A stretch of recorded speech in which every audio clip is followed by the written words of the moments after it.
Hello दोस्तों, स्वागत है आप सभी का आपके अपने यूट्यूब चैनल पर जिसका नाम है बैंकर्स वे। आप मेरे साथ जुड़कर अपनी तैयारी को आसान बना सकते हैं। आज के सेशन में हम डिस्कस करने वाले हैं 25 अप्रैल 2026 की इंपॉर्टेंट करंट अफेयर्स को। वीडियो शॉर्ट रहेगी बट फुल ऑफ इंफॉर्मेशन रहेगी। आप एक से दो बारी देखेंगे तो आपको आसानी से रिवाइज हो जाएगा। तो चलिए बिना देरी करते हुए शुरू करते हैं आज के इंपॉर्टेंट करंट अफेयर्स। बात करते हैं राज्यसभा की, तो इसका टेन्योर 6 साल का होता है। इसके 2/3 मेंबर हर 2 साल में चेंज होते रहते हैं। इसमें 12 मेंबर्स को प्रेसिडेंट मनोनीत करता है और आप आदमी पार्टी के 2/3 members, total 7 members out of 10, इन्होंने स्विच किया है बीजेपी को। ये जो दल बदल कानून है, ये एक अपवाद है for the member of party जो कि मर्ज होती है विद अनदर। वो डिसक्वालीफाइड नहीं होते हैं, क्योंकि जब वो 2/3 अगर वो स्विफ्ट हो रहे हैं तो ठीक है। अगर हम एंटी डिफेक्शन लॉ की बात करें जो कि दल विरोधी कानून है, ये कॉन्स्टिट्यूशनल लॉ है जो कि 1985 में आया था।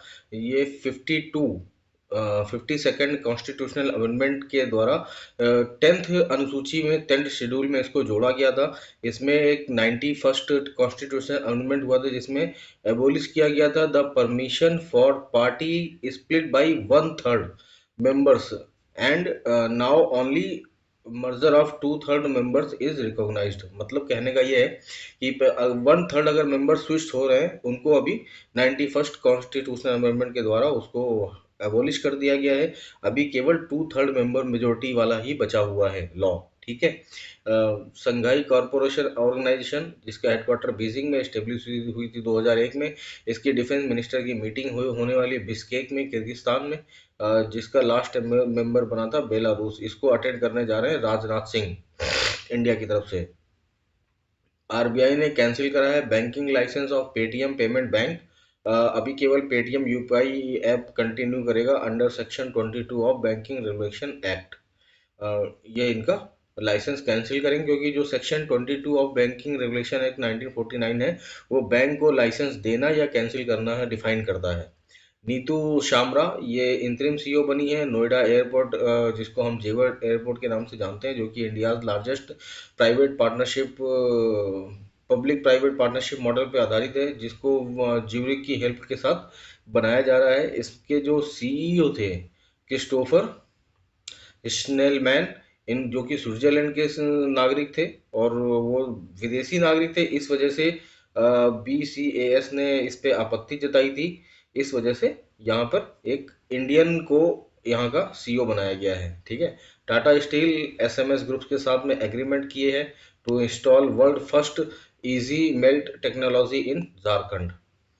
मिनिस्ट्री ऑफ माइन इन्होंने अनाउंस करा है ₹5,000 crore incentive scheme for financial year 26-27 under SASCI scheme, जिसका फुल फॉर्म है special assistance to states for capital investment.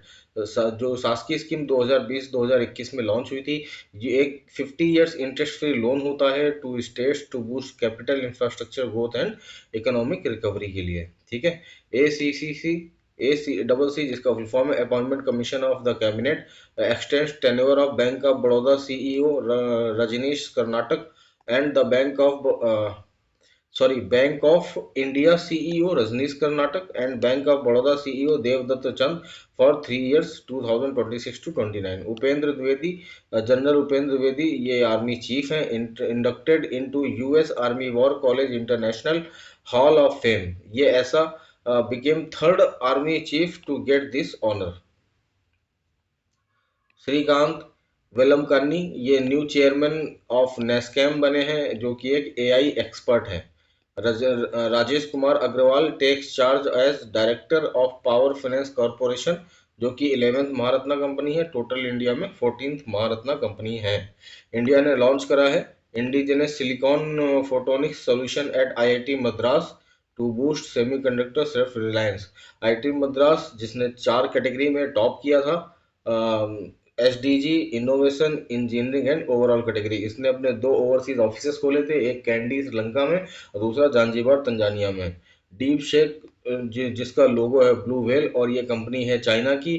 Previews new AI model adapted to run on Huawei chips. World metrology organisation WMO और जिसका headquarter Geneva में है, इसने El Nino इसने predict करा है El Nino set to return as early as May impacting global weather patterns and rainfall patterns. ठीक है, इंडिया ने अप्रूव किया है 30 बिलियन फॉर मालदीव्स अंदर शार्क करेंसी स्वैप। सार्क जिसका हेडक्वार्टर काठमांडू में है, एस्टेब्लिश हुई थी 1985 में। इसमें 8 कंट्रियां आती हैं, पाकिस्तान, अफगानिस्तान, मालदीव, इंडिया, नेपाल, भूटान, बांग्लादेश और श्रीलंका। ठीक है, अगर हम बात करते हैं बिम्स्टेक की, तो उसमें पाकिस्तान, अफगानिस्तान, मालदीव, इनको ये बिम्स्टेक में शामिल नहीं है। और थाईलैंड और म्यांमार ये कंट्रियां बिम्स्टेक में शामिल हैं। ठीक है, तो कॉमन कंट्रीज की अगर बात करें तो इंडिया, भूटान, नेपाल, बांग्लादेश, श्रीलंका। इंडिया, नेपाल, भूटान, बांग्लादेश, श्रीलंका ये कॉमन कंट्रीज हैं इसमें बिम्स्टेक और शार्क की। ठीक है, बिम्स्टेक में थाईलैंड और म्यांमार ऐड हो जाते हैं क्योंकि ये बे ऑफ बंगाल इनिशिएटिव है।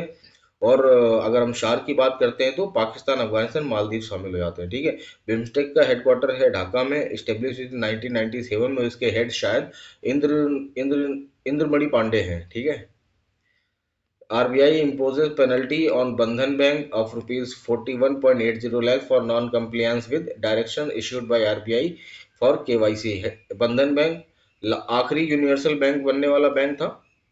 इसका हेडक्वार्टर कलकत्ता में है। RBI ने अप्रूव किया है वॉलंटरी एमलगमेशन द मटनचेरी नागरिक cooperative Mattancherry Mahajanik cooperative urban bank limited Cochin with the peoples urban cooperative bank limited Tripunithura Keralam. ठीक है, इसमें Mahajanik cooperative banks urban limited की जितनी भी ब्रांचेस है वो the peoples urban cooperative bank के नाम से काम करने लगेंगे। मतलब महाजनिक बैंक खत्म हो जाएगा और वो उसकी जगह पे पीपल्स बैंक स्टार्ट हो जाएगा। ये जो वॉलंटरी अमलगमेशन होता है ये under section 44A of banking regulation act 1949 में होता है। सेक्शन 56 की बात करते हैं तो ये कोऑपरेटिव बैंक्स को डिफाइन करता है। अगर हम बात करते हैं सेक्शन 5B की तो ऑफ बैंकिंग रेगुलेशन एक्ट, तो ये इसमें बैंकिंग की परिभाषा लिखी हुई है। ठीक है,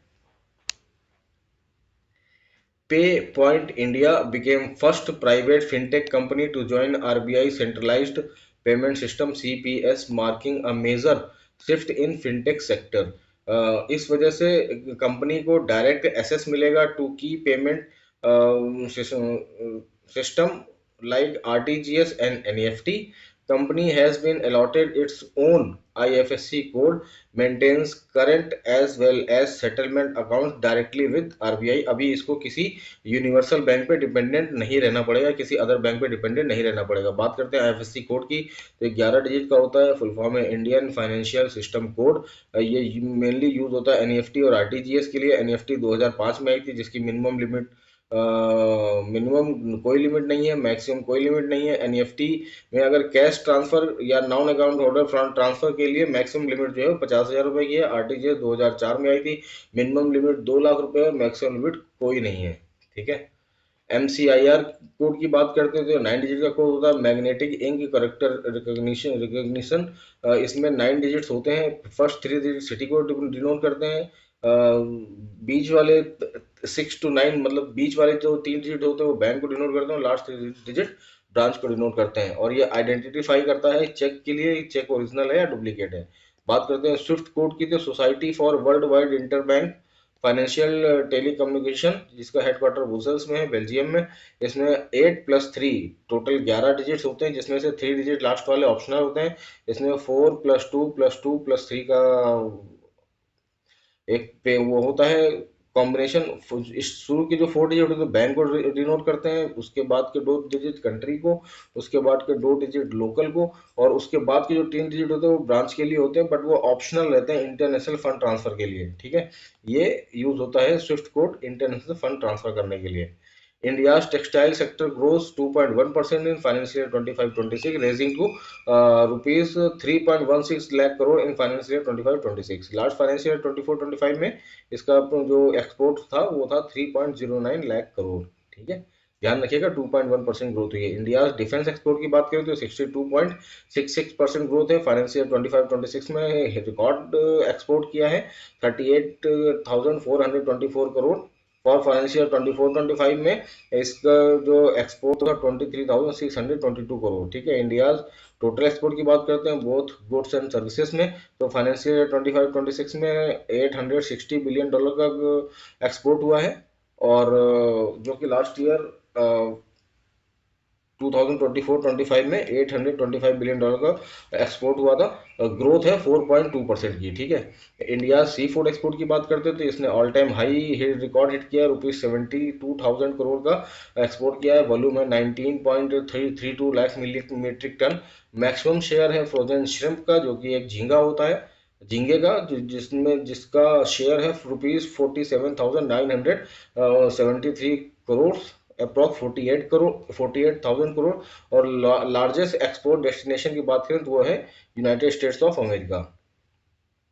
union Jal Shakti minister C R Patil launched 9th edition of India International Water Week IIWW 2026। ये इंडिया का एक फ्लैगशिप वाटर इवेंट है जो कि 22 to 26 सितंबर 2026 में आयोजित होगा भारत मंडपम नई दिल्ली में, ठीक है। जिसमें फोकस रहेगा climate resilience and water management, और इस इवेंट की थीम भी यही है, climate resilience and water management.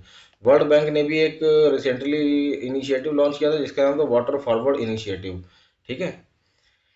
Second international water sanitation and hygiene wash conference 2026, ये भी 22 सितंबर टू 26 सितंबर होगा नई दिल्ली में भारत मंडपम में, along with International Water Week, ठीक है, as a part of International Water Week. Ministry of Defence ने साइन किया है contract with around ₹975 crore with Bharat Earth Movers Limited with Electro pneumatics and Hydraulics India Limited for the requirement of trawl assembly for T-72 and T-90 tanks के लिए, ठीक है। अगर हम Bharat Earth Movers limited की बात करें तो ये मैन्युफैक्चरिंग करता है sleeper coach of Vande Bharat. और अगर हम वंदे भारत ट्रेन की बात करें तो ये बनाता है इंटीग्रल कोच फैक्ट्री चेन्नई में, ठीक है। एक ही लाइन में दो चीजें हैं। हमारी जो 3 सोशल सिक्योरिटी स्कीम चल रही हैं वो हैं पीएम जीवन ज्योति योजना, पीएम सुरक्षा बीमा योजना और अटल पेंशन स्कीम। ये तीनों ही पेंशन स्कीम है। अटल पेंशन स्कीम 9 मई 2015 को आई थी, जिसने माइलस्टोन क्रॉस किया है। टोटल इनरोलमेंट्स हुए हैं 9 करोड़ के ऊपर, और फाइनेंशियल 25-26 में टोटल इनरोलमेंट्स हुए थे 1.35 करोड़, जो कि एक हाईएस्ट एनुअल इनरोलमेंट्स है इन इन अ फाइनेंशियल ईयर, ठीक है। Union telecom minister Jyotiraditya Scindia released revised guidelines for the TDIP, जिसका फॉर्म है technology development in investment promotion scheme to boost India's role in global telecom innovation, जिसका टोटल आउटले है 203 crore rupees. ये scheme चलेगी 6 साल के लिए, from 2026 to 2031। Do you know your Hinduism, ये बुक है जिसको लिखा है राजमोहन गांधी जी ने। गोल्डमैन इन्वायरमेंटल प्राइज, जिसको हम ग्रीन नोबेल प्राइज के नाम से जानते हैं, ये पहली बार इंट्रोड्यूस हुआ था 1989 में। तब से लेकर के अभी तक टिल डेट पहली बार ऐसा हुआ है कि इसमें टोटल 7 कॉन्टिनेंट होते हैं। एक अंटार्कटिका वाला जहाँ पे कोई नहीं रहता है, जो कि पूरा फ्रोजन रहता है, उसको छोड़कर बाकी 6 कॉन्टिनेंटल से एक एक व्यक्ति को अपने इसमें इन्वायरमेंटल के पीस में काम कर इन्वायरमेंटल के लिए जो काम करते हैं उनको चुना जाता है। जिसमें से पहली बार ऐसा हुआ है कि पूरे 6 कॉन्टिनेंटल में सभी को total all 6 females in lineup, ठीक है। ये इन तीनों सभी 6 महिलाओं को चुना गया है, और इसमें अवार्ड जो मनी है वो $2 लाख है, ठीक है। Ministry of Minority Affairs and IIT Patna ने MOU साइन किया है under the PM Vikas scheme to boost skill development among minority youth. इसमें 600 यूथ फ्रॉम माइनॉरिटी, जो कि बिहार से ही होंगे, इनको ट्रेन किया जाएगा AI के लिए, ठीक है। INS निर्देशक represent the country at the INSLN डाइवेक्स 126, जो कि श्रीलंका में हो रहा है। इंडिया और भूटान के बीच में 7th joint customs group meeting हुई है, जो कि केरल में हुई है। 23 अप्रैल को हम मनाते हैं world book and copyright day, जिसकी थीम है read make your star shine. ये बर्थ एंड डेथ एनिवर्सरी दोनों है फॉर ऑफ विलियम शेक्सपियर, ठीक है। 23 अप्रैल को हम वर्ल्ड इंग्लिश लैंग्वेज डे के रूप में भी मनाते हैं। तो दोस्तों ये था आज का सेशन, होप आपने एंजॉय किया होगा। चैनल को लाइक कर दीजिएगा, शेयर कर दीजिएगा, सब्सक्राइब कर दीजिएगा। मोस्ट इंपॉर्टेंट कमेंट करके जरूर बताइएगा कि आपको ये सेशन कैसा लगा। पीडीएफ के लिए डिस्क्रिप्शन में टेलीग्राम लिंक दिया हुआ है, उसको ज्वाइन कर सकते हैं। और चैनल को होम पेज को विजिट करेंगे तो फिर यहाँ पर आपको मंथ वाइज और वीक वाइज प्लेलिस्ट मिल जाएगी। आप अपनी ज़रूरत के हिसाब से आप एक्सेस कर सकते हैं आसानी से और अपने तैयारी को नए स्तर पर पहुंचा सकते हैं। Thank you very much. जय हिंद।